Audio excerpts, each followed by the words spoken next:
Good morning. My name is Adishan Nadu, and I'm from the Global Markets Retail Investment Team. I'm joined once again by Tom Gale, Executive Global Markets Trading. This is the Market Pulse. Good morning, Tom. Hello, Addy. I think it's the afternoon, but we can split the difference. That's for sure. The reason for the call, as we all know, it's the Market Pulse. There's so much going on. There's so much happening. Tom, what do you have for the listeners out there today? Lots going on, but familiar message. Risk remains on. What do we mean? Well, we just mean that there's broad appetite globally for risky assets to have your currency deployed in assets and reaping, harvesting the returns. It's really been the flavour, hasn't it, since April? We've been cautious at times. We've had good reason to be cautious. We, like many others, have had to capitulate back in when we see that the market has momentum. That in itself probably does ring an alarm bell that lots are having to capitulate in. The rally will at some point come to an end. But for now, certainly plenty of appetite for artificial intelligence, AI, and in fact, the yellow line, which has outperformed the purple line, which is NVIDIA, the yellow line is Bitcoin, and of course, crypto has also been doing very well, courtesy really of a White House administration that has been very focused on deregulation and bringing crypto into the mainstream. Okay.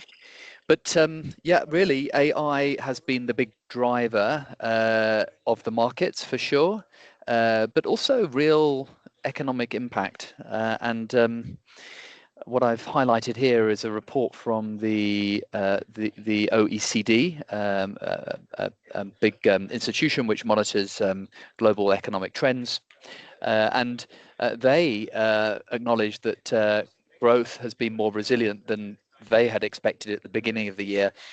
What I have highlighted is that nevertheless, they still stick with the narrative that US growth will tail off into next year and the year after, as will global growth. So that remains a theme. But this year, it's surprised to the upside, and that's largely because of artificial intelligence.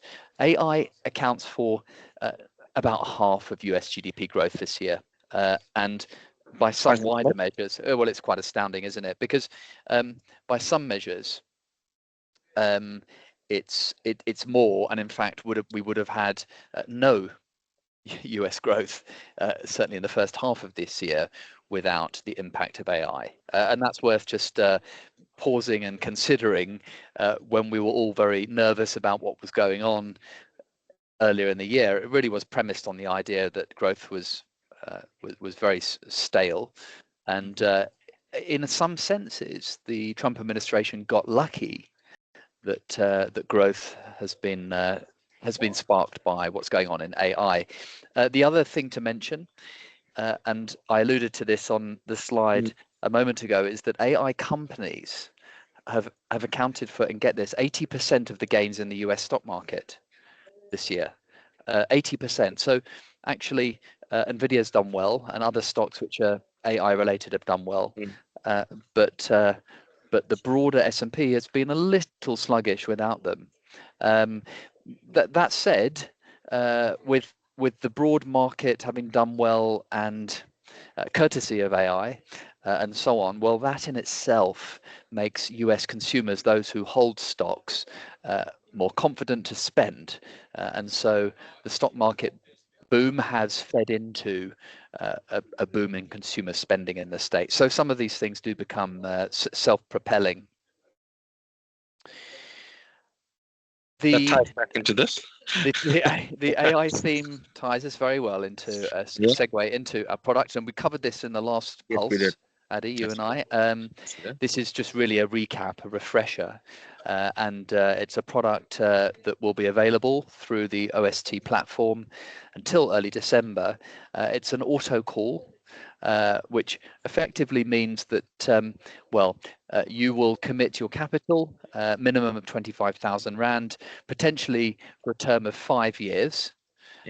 And as long as the worst performer of US tech or China tech is flat, as long as the worst of those two is flat, no worse than flat, you will be paid a 16% coupon, and effectively then the issuer, that's us, Standard Bank, will call that product at the end of the first year. So at the end of the first year, if the worst of these two indexes is flat and no worse than flat, you'll be paid 16% as a coupon in Rand, and you'll have your capital and your coupon paid out to you.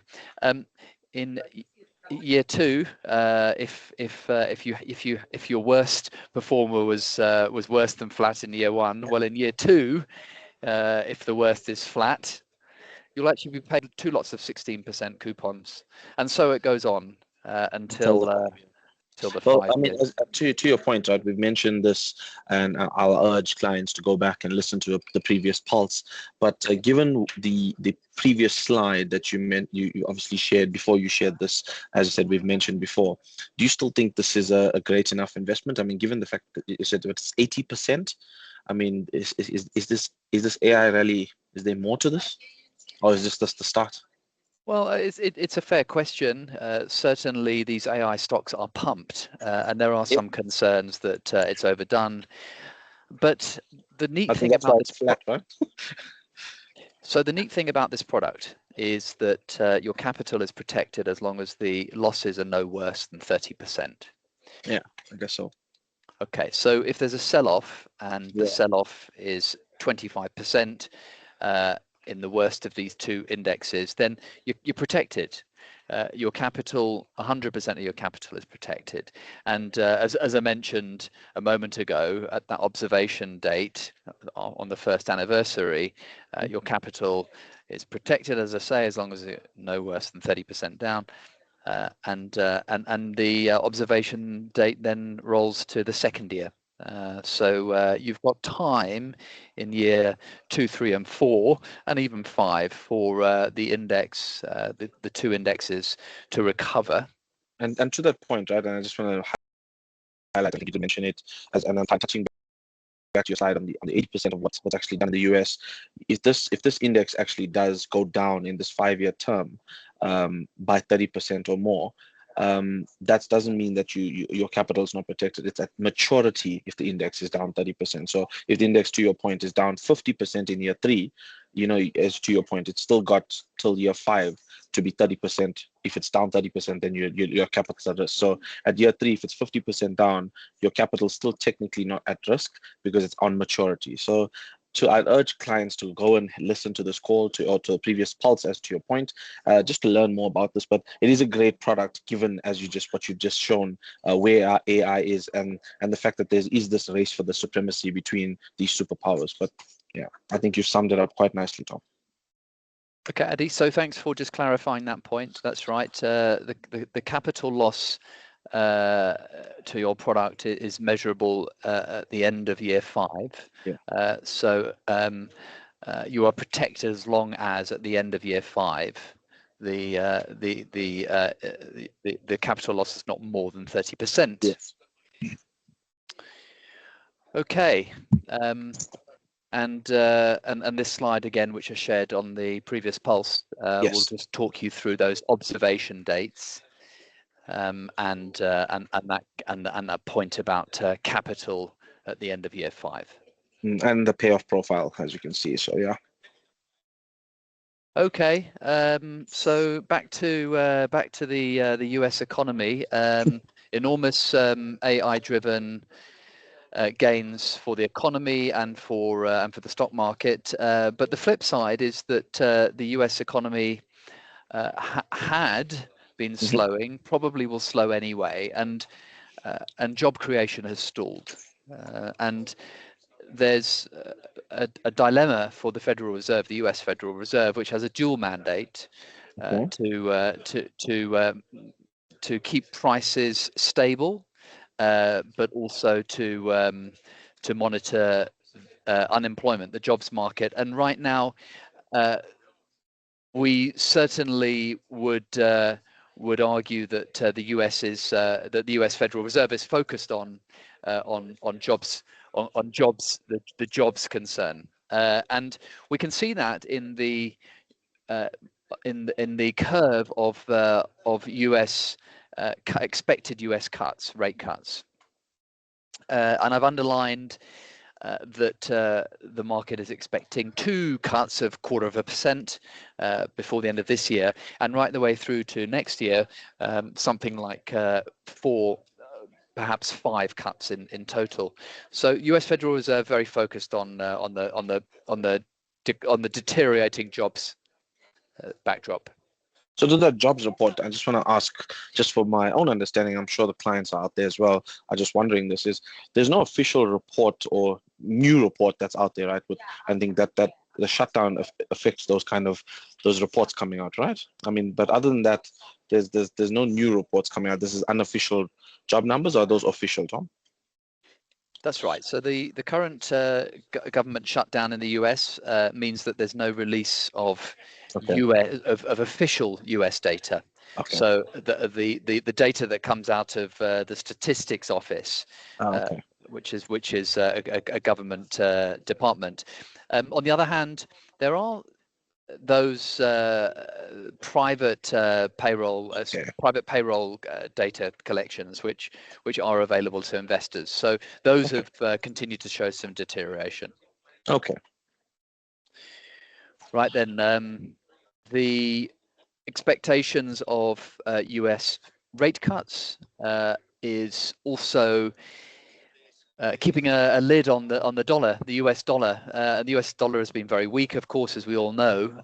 It's been trending sideways for a few weeks now, leading to some questions around whether it might have found a bottom. You'd find that most market commentators think that it's a temporary bottom only, and then the dollar will resume its sell-off. Our G10 currency strategist Steve Barrow retains a bias for the euro dollar to head above 1.3, 130. That is to say that €1 will buy $1.3 in time. So he does acknowledge that short term the dollar has found a level. But yes, as I say, rate cuts would mean that interest rate differentials point to a weaker dollar.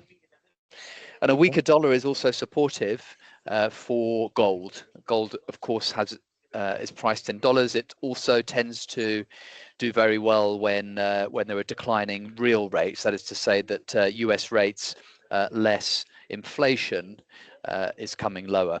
And so gold has broken up through $4,000 very early this morning. That milestone was reached, and our gold analyst Adrian Hammond sees gold eventually topping $6,000. That's in over a year's time. There'll be bumps along the way. That's right. It's been a blistering run so far.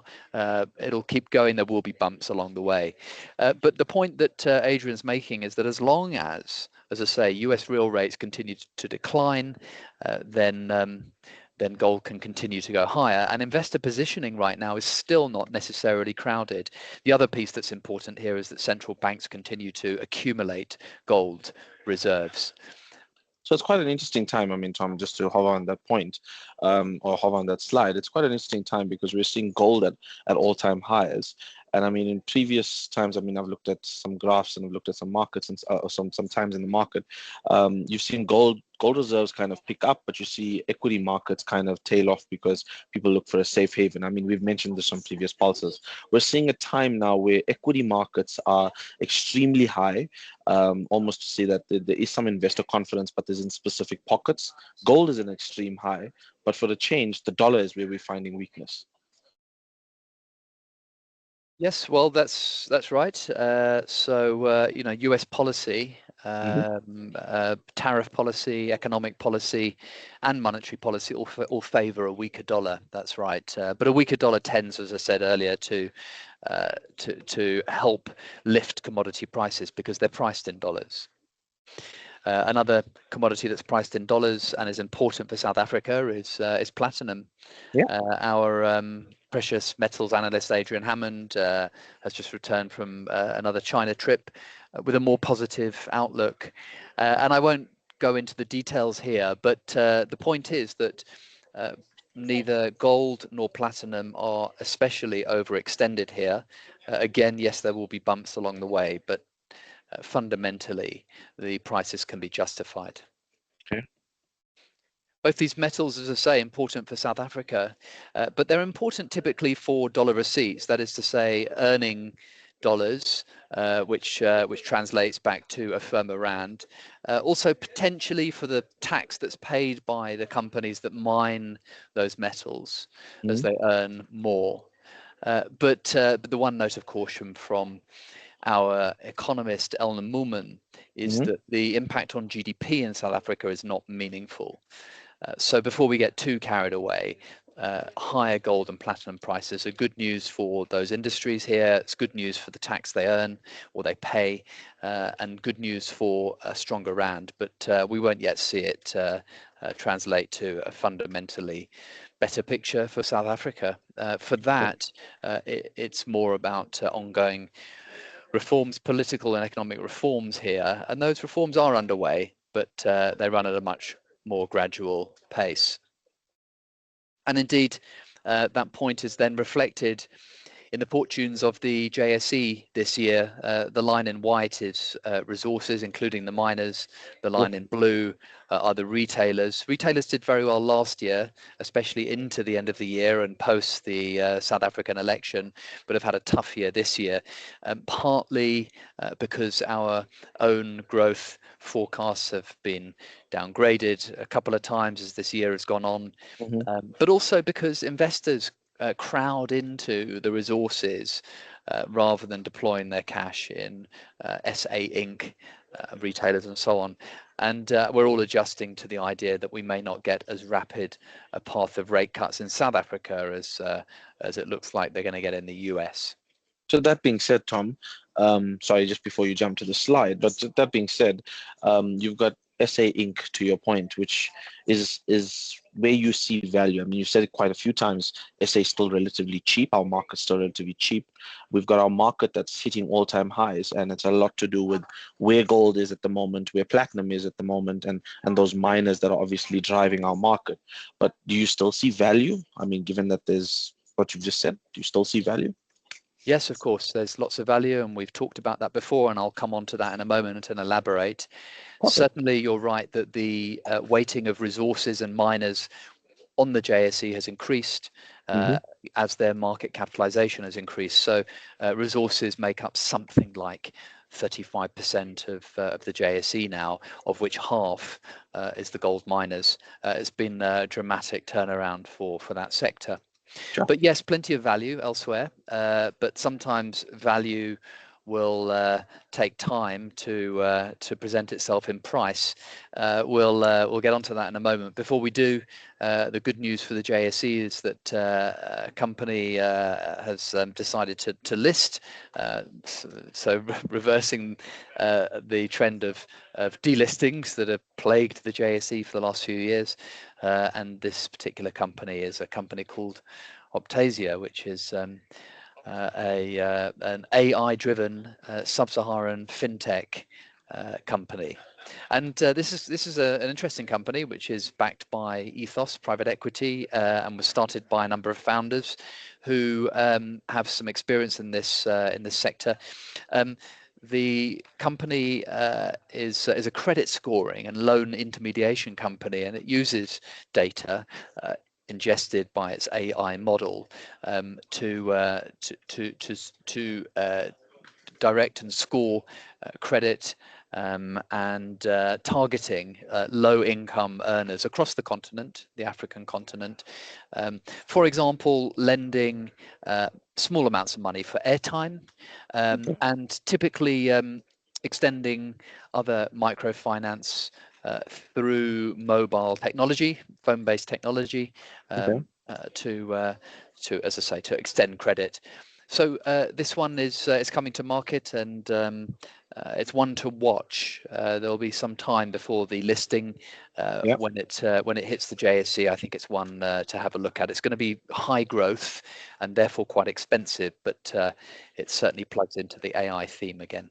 Well, once again, I mean, that's, as I said, I think you've got at the bottom there, Standard Bank is a book runner. We've actually notified our clients because there's an intention to float on this IPO, etc. And I just want to make people aware that whilst we are a book runner, if there is obviously an opportunity for you to subscribe, there could be instances where it's oversubscribed and there's a scale back. But all of that will be notified to clients in the weeks to come as more information comes out. Okay, thank you, Adi. We'll use the last few minutes just to go through a number of currently listed stocks on the JSE. We've talked about what value sits away from some of the sectors that have done very well. And I've shared this slide a couple of times on the Pulse recently. We're going to zoom in on a couple of them in the last few minutes. I want to start with the golds because they've done very well. And when I talk about the golds, I'm talking about the producers of gold listed on the JSE, because as we've agreed already, as I pointed out, we remain bullish on gold. Okay, but once you look at the listed companies that dig gold out of the ground, well, finding those companies that have operational leverage, that is to say that they could do better than the performance of gold, it does become a little harder. And what that tells you, put another way, is that those counters, those companies have already priced for higher gold. So, for example, Goldfields has done particularly well, but it's looking the most rich after a strong recovery. And what it's possible to do using some analysis is to back out by applying some multiples what gold price is being priced in the stock. And Goldfields in our view is pricing gold itself at 4,700 already when gold is only at 4,000. So we're just saying be a little bit careful just buying these gold producers at these levels. If you hold them, then great. You can probably just keep hold of them. They're still going to do okay. But if you're looking to start a position, just be careful with Goldfields. It's very expensive. Anglo Gold is also pricing gold above spot levels. And so it's a bit rich. We like how Anglo Gold is being run. There's good management and so on. So that remains our preferred pick. Harmony has derated. Harmony's the line in red, in orange, I should say, on the chart here.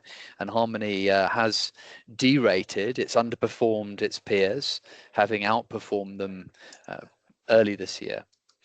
So Harmony, although we have a recommendation of sell on the stock, actually looks like your cheapest way in for gold exposure right now. Okay. There are other miners where we see some value. Of the globals, we like South 32 and Glencore. I'm sure most of your audience will be familiar with at least one of those. Within South Africa, we particularly like Exxaro, Kumba and Merafe. We've upgraded Afrimat, but it's only to a hold. So there may be some value starting to appear in Afrimat. But otherwise, broadly speaking, our analyst, Tim Clark, who covers this sector, is fairly neutral on the sector, given that global growth remains benign, and so probably, and he would also argue that right now you're better off just still sitting in some of the precious metal exposed stocks. However, it does depend on your world view, and if you think that AI is going to continue to revolutionize the world and US growth, well, perhaps you might think about starting to pick up some exposure in some of the base and industrial metals. I'm going to spend the last 4 slides just showing you where we've identified some value in SA Inc. stocks away from the rush for miners and resources. Clicks is one that stands out. The share price has been coming lower. We like this one. We see plenty of value. It's a stock that has always traded at very high multiples, despite being a rather defensive stock. But they're good at being defensive. They are masters at pushing their private label goods to the front of the shelf, and indeed defending high margin categories. So Clicks offers you a rare opportunity to buy a good quality company with great management at slightly cheaper levels than you might normally be accustomed to. They did struggle with pharmacy rollout, impacted by Department of Health holding back on licenses, and they also had their own internal systems disruptions. And there was a slightly anomalous trend in their wholesale division, where they sell the wholesale drugs, pharmaceuticals, to independent pharmacies, not so much on price but on credit availability. We'd expect all of this to reverse. As I say, there's some good upside to our price target in Clicks. Well, the price target of 450 is quite a good one, considering it's sort of 354 at the moment. So looks like a good value, to your point. Well, it is, and so too is Dischem. The only thing that I would caution, as we've Competition. touched on, is that this stuff is not particularly exciting. So if you want the exciting stuff, you've got to be in AI and in golds and so on. These defensive pharmaceutical retail plays in South Africa are not particularly in favor, but that's how you're able to pick them up. Knock down prices. So if you're patient and you want to put them in the bottom drawer, then these are good opportunities. Dischem is similar sector, of course, to Clicks. Your audience will be very familiar with them. Well, there's been a race really between Clicks and Dischem to push space. And Dischem is particularly keen on hunting down Clicks' market share and market share more broadly from the pharmaceutical space through just growing space shop floor very aggressively. They had been targeting 50,000 square meters of space growth into next year, and it's looking unlikely at this stage because they're already falling a little bit behind. But we think over 3 years, their target of 40% growth looks more feasible. They are converting some of the baby city stores that they acquired a few years back into Dischem label, and that could provide incremental benefit.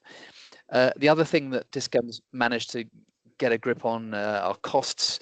They've managed to lower their employee costs within stores, and that's critical because as they aggressively grow out their store space, they can do that on a lower employee cost. So we are fairly confident. We think that management is taking Dischem in the right direction. And they are also focused on some other initiatives, including a refreshed loyalty program and new store concepts. So again, some upside to our valuation in Dischem. Well, as I said, there's just a Clicks. Dischem's at 32 right now, and the target price is 43, right? Yes, that's right. Again, don't get too carried away with these price targets. They are not always static targets that are going to present themselves overnight. You've got to be patient, and you've got to take it with a pinch of salt. These are subjective recommendations of our research department, and they are subject to review. Well, that's great. That's actually great advice, though, Tom. Okay, so Pepcore is another one where there's some upside to our price target. What's interesting with Pepcore, again, most of your audience will be familiar with Pepcore, Pep stores. It's a very solid traditional business. In fact, something like 83% of their profits still come from their core offering, which are those low income stores that target the low income and low price points. But the point is that there are growth levers that they can pull once they have the loyal customer on board, and they've started to demonstrate that they're able to pull those levers. Phoniam is one profitable example of that, where they are selling phones, cellular handsets, effectively on finance to customers.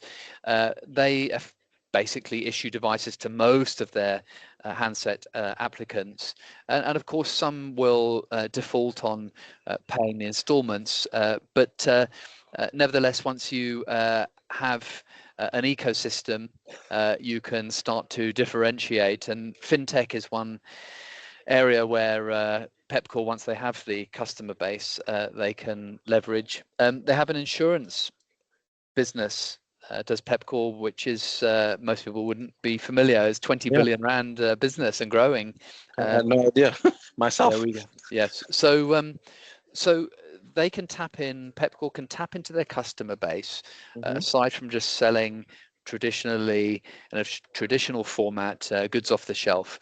Yeah. And so they can grow transaction and fee income through fintech channels, and they have demonstrated how this is a high return business. So we like Pepcore. And then finally, I want to talk about Wilson Bailey Homes, which is one that's done really badly recently, and you can see that on the share price. Yeah.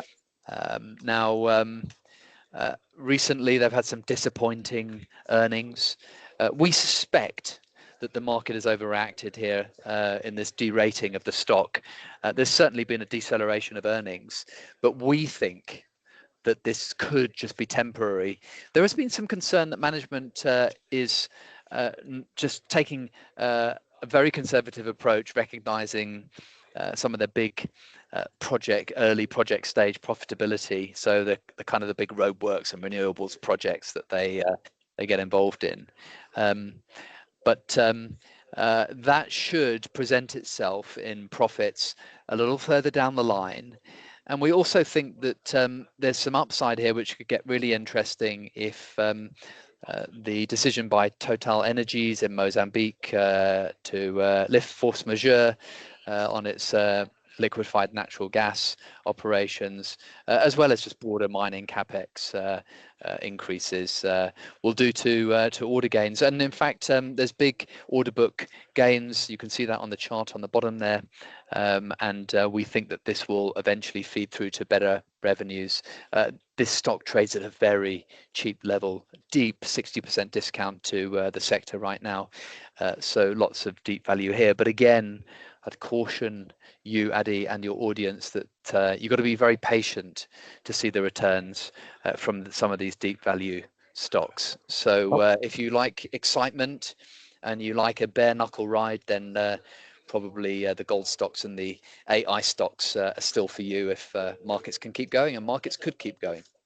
No, 100%. I mean, those are great picks, Tom, and I appreciate the sense of kind of taking time to go through them, but also explaining to our audience that these are just targets and why we see value.